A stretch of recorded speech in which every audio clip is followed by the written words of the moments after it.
અને વાત કરીશું હવે મસાલામાં ઝેરી મિશ્રણ વિશે।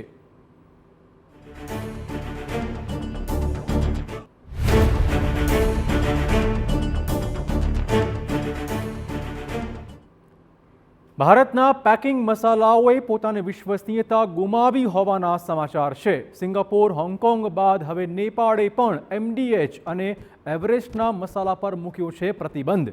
બંને મસાલામાં હાનિકારક કેમિકલ મળી આવ્યા હોવાના આક્ષેપ થઈ રહ્યા છે। મસાલામાં એથિનિલ ઓક્સાઇડનું પ્રમાણ વધુ હોવાનો પણ દાવો છે। હવે ન્યૂઝીલેન્ડમાં MDH અને એવરેસ્ટના મસાલાની તપાસ શરૂ કરી દેવાઈ છે। અમેરિકા અને ઓસ્ટ્રેલિયામાં પણ બંને કંપનીના મસાલાની તપાસ થઈ રહી છે। બંને મસાલા બ્રાન્ડ ભારતમાં ખાસી લોકપ્રિય બ્રાન્ડ છે। MDH અને એવરેસ્ટના મસાલા યુરોપ, એશિયા અને ઉત્તર અમેરિકાના દેશોમાં નિકાસ પણ થઈ રહ્યા છે।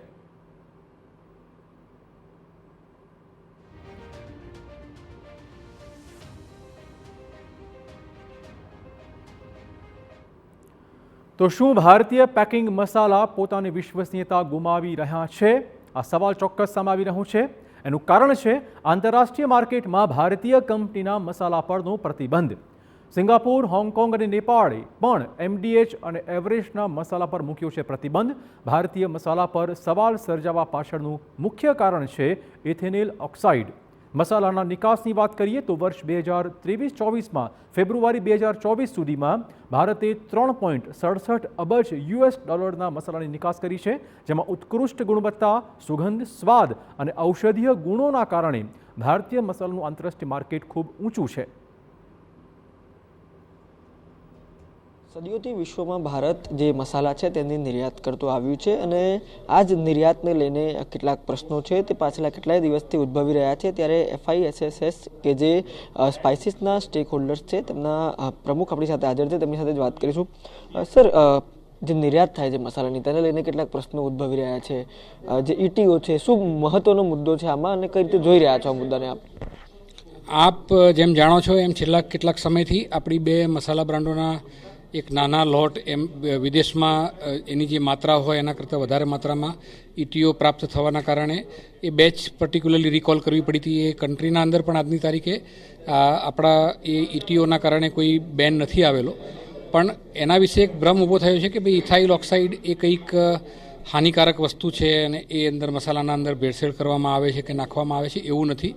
ઇથાઇલ ઓક્સાઇડ એ એક ટ્રીટમેન્ટ કરવા માટેનો ગેસ છે। એ કોઈ જાતનું પેસ્ટિસાઇડ પણ નથી કે જે સીધું ખેતરોમાં છાંટવામાં આવતું હોય, પણ જે માઇક્રોબાયોલોજીકલ પેરામીટર્સ કહેવાય જે આપણા શરીર માટે હાનિકારક છે, જેમ કે અફ્લાટોક્સિન છે, સાલ્મોનેલા છે, E. coli છે, એવા બધા લગભગ 8 થી 10 ટાઈપના અલગ અલગ માઇક્રોબાયોલોજીકલ પેરામીટર્સ હોય છે।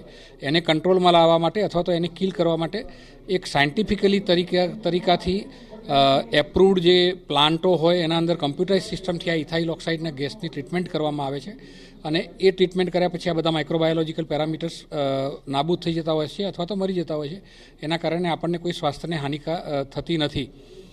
આ જે ઇથાઇલ ઓક્સાઇડ છે એ કેટલા પ્રમાણમાં આપણે એની ટ્રીટમેન્ટ કરી શકીએ એ દરેક કન્ટ્રીની પોતાની એક સેટ લિમિટ છે। જેમ કે અમેરિકા છે તો એમાં 7 ppm સુધી એલાઉડ છે, સિંગાપુર છે તો એમાં 50 ppm સુધી એલાઉડ છે।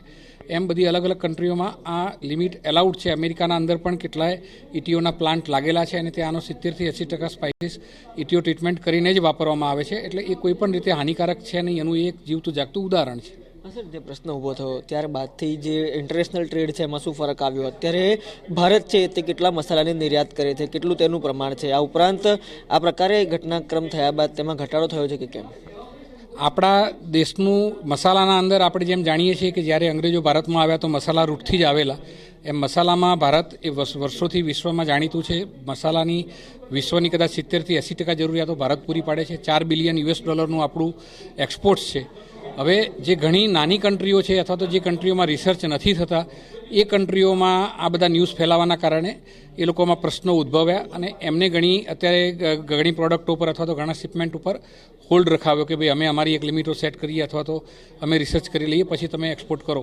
તો એ ટાઈપના એક્સપોર્ટ આપણા અત્યારે પ્રભાવિત થાય એવું લાગી રહ્યું છે। અમે સરકારને જ વિનંતી કરીએ છીએ કે એ બધી દેશોમાં આની અવેરનેસ આપે અને જે આના એલાઉડ માત્રા છે એની જાણ કરે અને અહીંથી જે પણ માલ એક્સપોર્ટ થાય છે એ માલોના સેમ્પલો લઈ અને જે માત્રામાં એલાઉડ છે એ ટેસ્ટ કરીને એક્સપોર્ટ સ્મૂથલી ચાલતું રહે એ ટાઈપના પગલાં લે।